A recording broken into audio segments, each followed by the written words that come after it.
Hi everybody, this is Jerry and here's my review of SH Figuarts Tony Stark.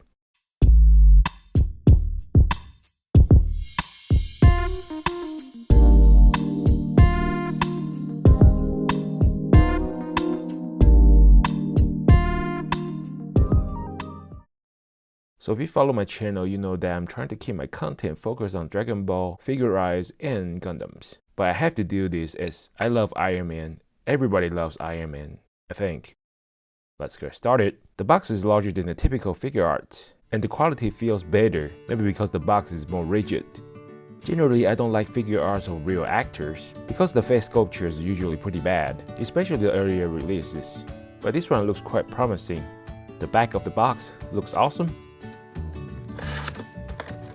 Take a look at the instruction. I was hoping for a little bit more accessories. This isn't really warn you about the paint may be rubbed off here near the shoulders. Take a look at the base first. There should be 3 sections of this. The centerpiece. Each of the other sections are actually made out of 2 pieces. The centerpiece is quite straightforward, just line out with the 3 pegs.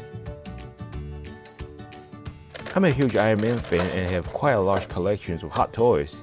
But I'm not going to compare this with hot toys, it's just not fair. Oh, it's nice to see plastic wrap for protections. The head articulation, this is all from the lower part of the neck. This too. There's some articulations at the upper neck, but you have to hold the neck to do so. The upper body has great articulations. Look at that. The waist is decent as well. The shoulders are okay, somewhat double joint. With the inner section, these are the places the instruction warns about the paint rubbing off. Elbow has single joint.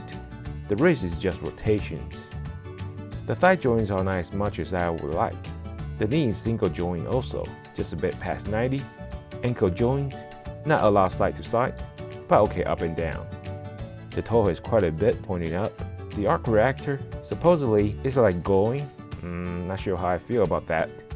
Looking at the paint job, just notice the overspray around the neck. The top is too shiny, especially the lower part of the sleeves. Very shiny here. The back is fine. The left leg is darker somehow than the right.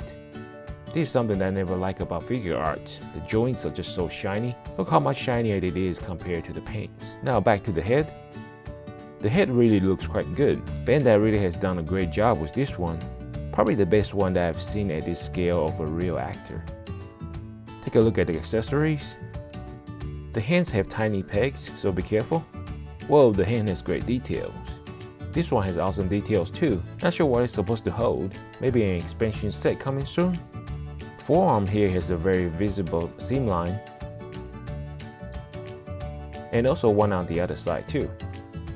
Not a lot of movement here. Rotation of course.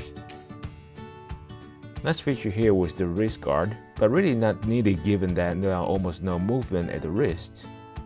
The optional palm doesn't really show the repulsor.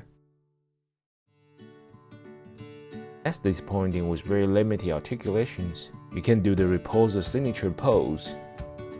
Great articulations at the toe. Whoa, also at the ankle. The armor stops right below the knee, so you have the black section here. And I like this matte finish a lot better. I think this is what it needs for the rest of the paint. The arm is not hard to swap out. The articulation is very limited. This is all you get, and you won't even go down straight. You can force it, but this happens. As you can see, the paints are quite shiny, which makes these look like leather. The finishes are quite off between the two. Here's something else I discovered. If you lean the waist too much, then it exposes this gap. And you have to push it in to get it back in. Nice touch on the hair with the highlights, but a bit too metallic. Fancier look here. First the base.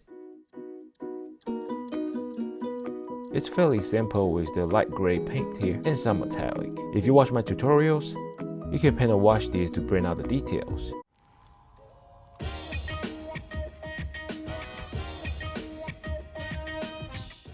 Here's the spinning look. This is a review video, so I have to point out all the negatives. But some or many you really won't notice when you display the figure.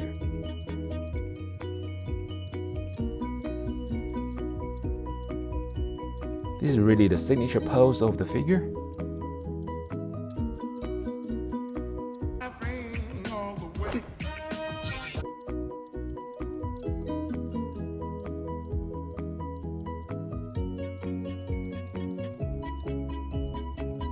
In the movie, he really didn't quite have the pieces like this.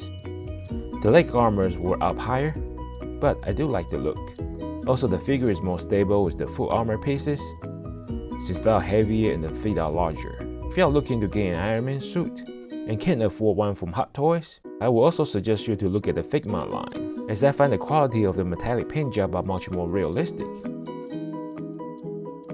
This is my effort trying to duplicate where the armors are flying toward him, but the articulation is just not quite there. The shoulders and elbows are all pretty much at the limit, so I really don't like this one very much. Also, the clear adapter is from the Figuarts Goku kit, and the stand is the Gundam action base. This is it, and let me know what you think about this figure. See you later!